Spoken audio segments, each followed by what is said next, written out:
révélation d'un émet extraordinaire, qu'il est prêt à faire valoir ses droits de revenir à la Torah devant tout le monde. Et regardez, qu'est-ce qu'il dit le Be'er Yosef. Et c'est pour cela que Yitro a demandé à Moshe Rabbeinu, je veux que tu sors à ma rencontre. Pourquoi? Pourquoi je veux que ça intéressant? Parce que le Midrash il dit, au moment où Moshe est sorti, Aaron est sorti. Ben, c'est normal, il ne va pas laisser son frère Moshe Gadolador sortir seul, c'est pas joli. Au moment où Aaron est sorti, Nadav et Avihu, les tzadikim, qu'on va voir plus tard, qu'ils étaient plus grands que Moshe et Aaron, sont sortis. Et au moment où ils sont sortis, tout le Ham Israël est sorti. Et il dit le Zohar, personne dans le monde n'a mérité à avoir un honneur pareil. Plus de 3 millions de personnes, pas 3 millions de ceux-là qui sont dans les stades, comment on les appelle, les chougarines, des supporters. 3 millions de Dordéa, avec à leur tête qui? Moshe Rabbeinu alav shalom et Aaron. Il a mérité tout ça. Pourquoi? Parce que lui, qu'est-ce qu'il voulait? Il a dit à Moshe Rabbeinu, je veux que tout le monde, que les bénis Israël, tout le monde, voit qui? Le Gadolador des Goïm, venir et se convertir au judaïsme. J'ai envie de rappeler cette émouna qui a commencé un petit peu à disparaître parce qu'ils ont fait Amalek. Moi, je vais la ramener. Et là, nos sages nous disent, voilà le parallèle qu'on a vu dans le Midrash entre Amalek et entre Yitro. Amalek a été celui qui est venu pour refroidir, Yitro, ça a été celui qui est venu pour réchauffer. Ça, c'est la première chose qu'on voit ici dans la paracha. On va essayer de donner une dimension. Il nous reste pile 35 minutes. Bessiata d'Ishmaya. Juste, est-ce qu'il y a un verre d'eau? Un verre d'eau. Un petit verre d'eau. Au moins un.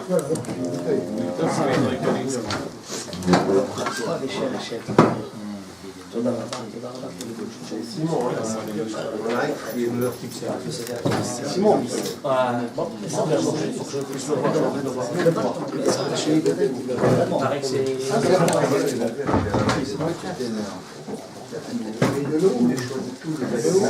Ça c'est bien, merci. Chaque année. Voilà, ça c'est bien. C'est bon, t'as vu. Voilà. Bien. Il n'y a pas de l'argent.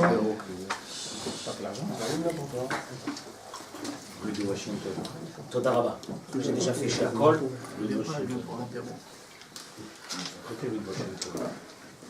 Je vous demande beaucoup d'attention. Je vous demande beaucoup d'attention parce que, Stéphane, parce qu'il y a un très très grand message de la vie qui va sortir de cette paracha. Je parle pour nous, hein, à part l'histoire de la paracha. Et Béhémet, écoutez, parce que c'est très important. Regardez. On va essayer de trouver encore un parallèle qu'il y a entre Yitro et Amalek. Quel est ce parallèle que le Midrash nous dit? Pour ça, je voudrais rentrer dans une idée. Je vous pose une question. David, lequel des deux sens qu'il y a dans l'être humain est le plus, pas seulement important, le plus déterminant pour la construction d'une personne? La vue ou lui? La vue. Par loquette, hein? La vue, lui, hein? Laquelle des deux est la plus déterminante? Stéphane. Ah, attendez, Stéphane. Bon, 2 minutes. C'est pas le cas de Pilat parce qu'il a Awarez. De quoi? Laissez-le tranquille.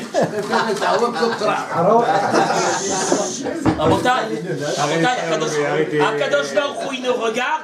La caméra, elle nous regarde. Ça fait quand même déjà 2 choses. Alors. Non mais, on va lire Be'ezrat Hashem ce Shabbat dans la paracha. Vechol Aham Ro'im. Laissez la question que je vous ai dit maintenant pour l'instant.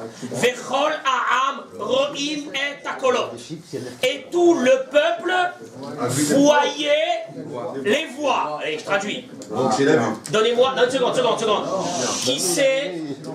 Qui c'est qui peut me donner une image dans sa tête? et tout le... Je veux pas que quelqu'un me dise simplement c'est qu'il y avait des voix. Quand il a voulu impressionner les bénis Israël, il y a les voix qui sont sorties, qu'on les voyait. Quand la Torah nous dit Vechol Aham Roim et Akolot, c'est pas un miracle en plus, hein. Simplement que les bénis Israël, ils ont vu des voix. La voix, Anochi, Hashem, Elokecha, ils ont vu la voix. Il y a ici une idée. Qu'est-ce que ça veut dire? Vechol Aham et tout le peuple, Roim, ils voyaient et Akolot, les voix. Ça veut dire quoi? Parce qu'en général, ce qu'on voit, c'est il y a toujours une part de voile. Rohim, voir la voix. C'est quoi ce concept de voir la voix? Non, c'est la croyance qu'ils avaient intérieurement. Oui, mais alors, qu'est-ce qu'ils ont eu de spécial à ce moment-là? C'est ça? Qu'est-ce qui s'est passé à ce moment-là? On va essayer de voir un petit peu. Bezrat Hashem. Je vais d'abord commencer par ceux qui sont les partisans que l'essentiel dans un être humain, c'est la vue. On va commencer par eux d'abord. Voilà, Amos, il fait partie de cela. Et d'ailleurs, quelque part, il a raison. Pourquoi? Parce que le Ramban nous ramène au début de Shemot la chose suivante. Moshe Rabbeinu, la première fois, il rencontre Akadosh Baruch Hu. Je vais aller très vite. Suivez-moi. On n'a vraiment pas le temps. Moshe Rabbeinu, pour la première fois, il rencontre Akadosh Baruch Hu. Qu'est-ce qu'il lui dit, Hachem? Hachem, il lui dit, prends, tu as un bâton dans tes mains, jette-le. Le bâton est devenu quoi? Au moment où c'est qu'il a rencontré dans le buisson ardent pour la première fois. Très bien. Fais rentrer ta main, fais-la sortir. Elle est devenue quoi? Etc. Il dit le Ramban, et Akadosh Baruch Hu lui dit à la fin, maintenant tout ce que tu viens de faire, eh bien tu vas le refaire devant qui? Devant les bénés Israël, et là ils vont avoir une croyance dans ce que tu dis. Il vient le Ramban, il dit, je comprends pas, pourquoi Moshe Rabbeinu il avait besoin de le faire? Hachem il lui dit, tu as un bâton, quand tu arrives en Égypte, jette-le, il va devenir quoi? Un serpent. Prends de l'eau, et il y a de l'eau, elle va devenir quoi? Du sang. Et tu montres ça aux bénis Israël, ils vont croire. Pourquoi Moshe Rabbeinu devait le faire devant Hachem à ce moment-là? Que les médias le voient. Les mots du Ramban. Le Ramban il dit, les Ma'an itrazek ha'inyan belibo, afin que cette idée elle rentre dans le cœur de Moshe. Veyeda be'emet, ki al yado ya'asu ba'olam dvarim mechudashim. Que, en voyant qu'il fait cette chose-là, en le voyant, il va être conforté dans l'idée que plus tard il va faire des choses exceptionnelles. Donc il fallait que quoi? David, il fallait que quoi? Qu'il le voie. Mais regardez, c'est pas terminé. Dans la paracha de la semaine dernière, on a parlé de la manne. Akadosh Baruch Hu, il dit à Moshe Rabbeinu, je vais donner la manne au béni Israël. Et Moshe, sache une chose, le 6e jour, ils vont ramasser une mesure, il y aura combien? 2 mesures. Est-ce que Moshe Rabbeinu fait passer l'information? Non. Moshe Rabbeinu dit au béni Israël, il y aura la manne. Voilà que le 6e jour, les bénis Israël, ils sont choqués. Non, mais non, ils ont pris une mesure, ils sont arrivés chez eux, et ils ont trouvé qu'il y avait combien de mesures? Moshe Rabbeinu leur dit, mais bien sûr, mais Akadosh Baruch Hu m'avait dit que le 6e jour, vous allez avoir. Vient Orahaim Akadosh et il dit, comment Moshe Rabbeinu a pu faire une chose pareille? Quand Akadosh Baruch Hu, il lui donne une prophétie, il y a une halakha qu'un navi a l'obligation de transmettre la prophétie. Comment ça se fait qu'il n'a pas donné? Il répond à Chaim Akadosh. Il faut qu'il le voie. Il répond à Chaim Akadosh. Dieu n'avait pas dit les morts en 10 ans. Donc il ne lui a pas ordonné de le dire. Oui, mais la question. Il rejette tout le monde. Il rejette tout le monde. Il rejette tout le monde. Il faut pas, il n'y a pas épilogué. Il n'y a pas épilogué sur ça. Mais Ora Chaim Akadosh, il continue et il dit, ok. Hachem ne lui a pas dit de dire. Alors pourquoi il n'a pas dit quand même? Qu'est-ce qu'il y a? Il dit au Rachaim Akadosh la chose suivante. Ils voulaient qu'ils le voient de leurs propres yeux. Kima she Adam ro'e ba'enaim. C'est une chose que l'homme voit avec ses yeux. Elles sont gravées à l'intérieur de lui. C'est-à-dire de recevoir une information que vendredi, il va y avoir double part. C'est moitié. Est-ce que ça va se passer? Est-ce que c'est vrai? Est-ce qu'il ne faut pas qu'on ramasse 2 parts? Est-ce que... À savoir ce qui va se passer. Mais quand ils ont vu, après qu'ils ont vu, c'était terminé l'histoire. Très bien. Juste encore. Ils n'avaient pas besoin de ça. Ils ont le derrière. Juste en... Ils sont dans le derrière. Ils n'avaient pas besoin de ça parce qu'ils écoutaient, ils ont vu les miracles. Pas parler, on l'a dit ça, mais il n'y a pas que les hommes, il y a les femmes, les enfants, il y a c'est tout. d'ordre, tu sais que Si c'est d'Ordéa, Vous allez m'expliquer comment, juste avant la manne, ils ont pleuré qu'on va les tuer dans ce désert parce qu'il n'y a pas de quoi manger. Voilà. Alors, non, c'est l'air. Alors, ok, alors on est toujours dans ce système qu'il faut la faire prouver. C'est ce qu'il dit au Rahim Akadosh. Très bien. Juste pour terminer dans l'idée, Amos, que vous avez dit que la vue, apparemment, est un moteur déterminant et qui est très important, le fait de voir. La Gemara, elle ramène dans ma Masechet Brachot que il y avait un endroit où c'est qu'il y avait un serpent qui tuait les gens. Ils sont partis voir qui?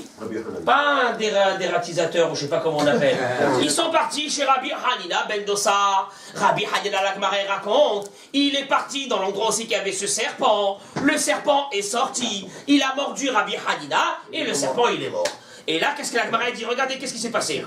Netalo al ketefo. Il a mis sur ses épaules, et il l'a amené au Beth Midrash. Et il leur a dit, Réhoubanai, regardez mes enfants, En Aaron Memit, ce n'est pas le serpent qui tue, mais c'est la faute qui tue. Viennent Chazal et disent, le serpent il était petit ou grand? Comment vous voyez? Il a mis sur ses épaules un grand serpent. Il a amené au Beth Midrash. Pour. C'était Rabbi Hanina ben Dossa, c'était pas le petit rabbin. C'était pas un petit rabbin de communauté. Rabbi Hanina béni. Hanina ben Dossa. Que Olam Kulo, on met Bisrout Hanina béni. Alors dans ce cas-là, pourquoi demande nos sages, David, il avait besoin d'amener le serpent, qui rentre à la synagogue et qui dit aux gens, Rabotai, vous n'avez plus rien à craindre, vous, le serpent m'a piqué, le serpent est mort, et voilà le discours, ce n'est pas le serpent qui tue, mais c'est la faute qui tue. Et sur ça aussi, nos sages nous disent, le fait de voir ce serpent, en deux mots, Amos, une image vaut quoi? 1000 mots, c'est ça ce que j'allais dire. Une image vaut 1000 mots. Je savais, c'est pour ça que tu le vois une fois mieux que 1000 discours. Très bien. Et Amos, il est tout fier. Il a gagné. Via Rabbeinu Bechaye. Et là, on va commencer le chiot. Je suis désolé. Le coquelet, il va attendre un petit peu. Rabbeinu Bechaye, il dit la chose suivante. Il y a Rabbeinu Bechaye. Ibn Pakouda, c'est celui qui a fait Hamot al-Babot. Mais Rabbeinu Bechaye à la Torah, c'est Rabbeinu Bechaye Bar Asher, le fils du Rosh. Et il dit la chose suivante. Il dit comme ça. Vayomer Asher. Comment on va terminer le cours avec ça vient, je sais que ça vient de Rabbi Yitzhak. Oui, mais il faut pouvoir continuer. T'inquiète pas. Messieurs, s'il vous plaît. Rabotai, on n'a pas le temps. Chaque minute, elle compte. Il vient Rabbeinu Bechaye sur le pasouk dans Shemot, Perek Gimel, et il dit, Hachem a dit à Moshe quand il a rencontré Moshe pour la première fois, qu'est-ce qu'il lui a dit? Il lui a dit, Ra'o Ra'iti. Traduisez-moi, j'ai vu la souffrance de mon peuple. Ve'et sa'akatam shamati. Et leur cri, j'ai entendu. Qui est da'ati et mar'ovav. Et j'ai su leur douleur. Il vient, Rabbeinu Bechaye, et il te dit, sache une chose. Hachem n'a pas dit à Moshe par hasard. J'ai vu, j'ai entendu et j'ai su. J'ai vu, j'ai écouté et j'ai su. Pour te dire une chose, il te dit Rabbeinu Bechaye. Je vous dis les mots de Rabbeinu Bechaye. Il dit la chose suivante. Shlosha inyanim. Il y a trois choses. La vue, l'ouïe et la compréhension. Et l'un est plus grand que l'autre. On va en crescendo. Le premier, c'est quoi? Il dit, le premier, c'est la Re'ia, c'est de voir. Et après les Ma'alamiriya, Shemi'a. Désolé, Amos, on va le voir. C'est Louis. Victor, je l'ai dit, je me suis rappelé. She'are Koach HaShmi'a, la force de Louis, Zach, Vedak. Il est fin et pointilleux. Mikoach HaRe'ia, plus encore que la force de la vision. On va le voir. Et les Ma'ala Mishtehen, et plus que ces deux, c'est quoi? La compréhension. Parce que David, si tu vois ou tu entends une information, mais qui ne veut strictement rien te dire, c'est quoi? C'est rare. Banane. Bah, ça sert à rien. On est d'accord ou non? Donc, il y a d'abord la vue, il y a, attention, l'information qui passe par l'écoute, qui, elle, est beaucoup plus pointilleuse, et on va le développer, et plus importante que celle de la vue. Bon, très bien, on va voir en quoi ça va nous amener. Il a un deuxième livre, Rabbeinu Bechaye. Ce livre s'appelle Kadakemar. Et dans Kadakemar, il dit, alors là, il confirme, il dit Rabbeinu Bechaye, Ma'alat Hareut Gedola. Il n'a pas tort, Amos.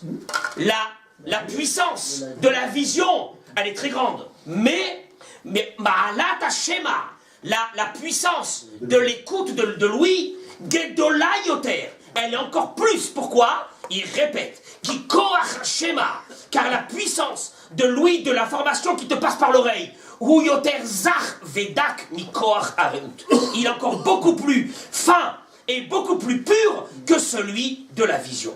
Qu'est-ce que ça veut dire, ça? Un jeune. Alors, qu'est-ce qu'a fait un peu Baba Kama? Masechet Baba Kama. La Gemara dans Baba Kama Daf Pehe, elle dit la chose suivante. Je vous dis la halakha en quelques mots. Celui qui veut faire un shiur de Gemara, on le fera en long et en large.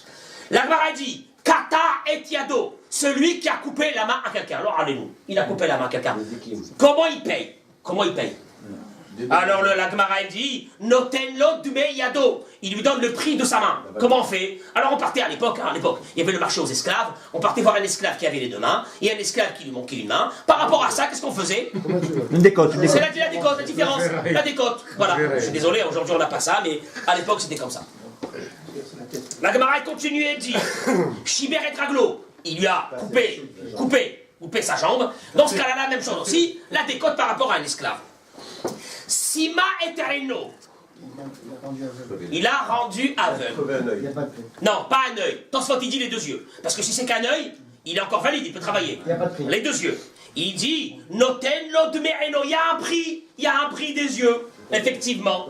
Mais la Gemara continue et dit, Chercho, s'il a rendu sourd, Noten lo dme'kulo, le prix d'un homme. En deux mots, la Gemara elle te dit, tu lui as enlevé la possibilité d'avoir les informations, d'écouter, cet homme-là est mort. Il n'est pas vivant. Il n'est pas considéré vivant. Alors, il veut venir chercher. il a fait mes odes. Moi, je veux bien. Alors, on va essayer, mais ça va nous prendre encore 5 minutes en plus. Amos, il pose une question. Amos, il dit, pourtant, la Paradama Sechet Nedarim dit, 4 sont considérés comme des morts. Parmi les 4, il y a bien sûr le Hani, le pauvre, il y a le Metzora, le lépreux qui a été mis en dehors, le Souma, celui qui voit rien. Donc, attends, ça marche pas. Nous, on a dit que quoi? Et celui qui n'a pas d'enfant. Nous, on a dit que quoi? Que... Je comprends pas. Hein? Ils sont considérés comme morts? Comme mort. Attends une seconde, mais vous avez raison. Mais vous avez raison de poser une question pareille. Qu'est-ce que ça veut dire considéré comme mort? Ça veut dire quoi? Le Chazon-Ish, il n'avait pas d'enfant. Bah oui. Il est considéré comme mort. Le Chazon-Ish, il n'a pas eu d'enfant. Il est considéré comme mort. Ça veut dire... mais Vadaï. Alors est-ce qu'il est considéré comme mort? Alors ça veut dire quoi considéré comme mort? Mais, il n'a pas eu d'enfant. avant de rentrer dans ce débat, Amos, il a raison. Qu'est-ce que tu vas dire à un grand des plus grands rabbins à Haïfa On vient qui est aveugle, tu vas lui dire qu'il est mort? on vient de dire une chose. Non, mais quand il est né de naissance aveugle, moi je connais quelqu'un qui est à Haïfa, c'est un des plus grands sages d'Israël. Tu vas lui dire que t'es aveugle, mais t'es mort. Non, c'est quoi ça? Mais Vadaï que non. C'est la Gemara qui le dit. Il faut se comprendre la Gemara. La Gemara, quand elle dit quelque chose comme ça, Hasve Shalom, c'est pas des bêtises. On va essayer. On peut pas tolérer un truc comme ça. Alors une seconde, non. On ne tolère pas si on n'a pas compris. On va comprendre et on va tolérer. Alors regardez Rabotaï. Qu'est-ce que... où ça va nous amener tout ça? Là, on est rentré dans un problème. Un problème, c'est quoi? C'est que nous, on est en train de dire que Louis, c'est la chose la plus importante. Amos, lui, qu'est-ce qu'il vient de dire? Il vient de dire que, pourtant, la Gemara dit que celui qui est aveugle, il est considéré comme quelqu'un qui est mort. Il faut comprendre qu'est-ce qui se passe. Le Maharal, il vient et il dit une chose extraordinaire. Écoutez, Rabotaï. Stéphane, j'ai besoin, là, de votre écoute. Oui. Voilà, de votre oui. Dans Chidushé Agadot, sur la Gemara dans Masechet Kiddushin, il dit la chose suivante, le Maharal. Il dit, un homme est considéré un homme grâce à son oreille, comme un ustensile qui n'est pas considéré ustensile tant qu'il ne peut pas recevoir à l'intérieur de lui quelque chose. Bec qui boule. Je répète, du plastique.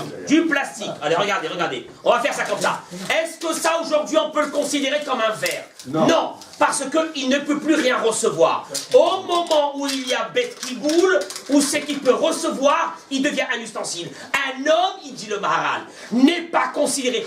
Un homme qui n'est pas en faculté, que les informations qui lui viennent, il les intègre à l'intérieur de lui, et il les analyse, et il en fait sortir ce qu'il doit en faire sortir, ce n'est pas un homme. Parce qu'il est coupé du monde. Vous en connaissez, vous connaissez des personnes comme ça, qu'on leur parle, il n'y a rien. Il n'y a rien qui rentre. On est à montagne. Pour comprendre, qu'est-ce que ça veut dire cela? Attendez une seconde. Avec un peu de patience, David, vous allez voir. Bezrat Hashem. Shimon, Milachon, Lishmoa. Écoutez ce qu'il dit sur ça, le Shem Mishmuel. Qu'est-ce que ça veut dire? Le Shem Mishmuel, dans Parashat Ha'azinu, il dit la chose suivante. Ha'azinu ha'shamayim va'adavera. Là, on parle de quoi? Dieu, il dit au ciel et à la terre d'écouter. De quoi d'écouter? D'écouter qu'il est en train de parler avec qui? Et qu'il est en train d'avertir qui? Les Béné Israël. Le Midrash commence par quelque chose d'exceptionnel. Il dit le Midrash. Qu'est-ce que ça veut dire Ha'azinu ha'shamayim va'adavera? Il dit, à ce coup, le Midrash, quelque part, il se prend pour le Shulchan Aruch.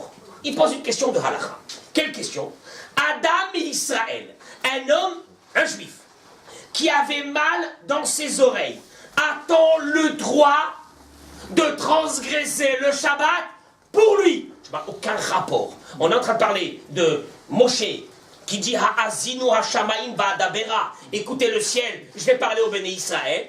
Le Midrash, pour m'expliquer quoi ça, qu'est-ce qu'il me dit? Il me dit le Midrash, une halakha. Est-ce que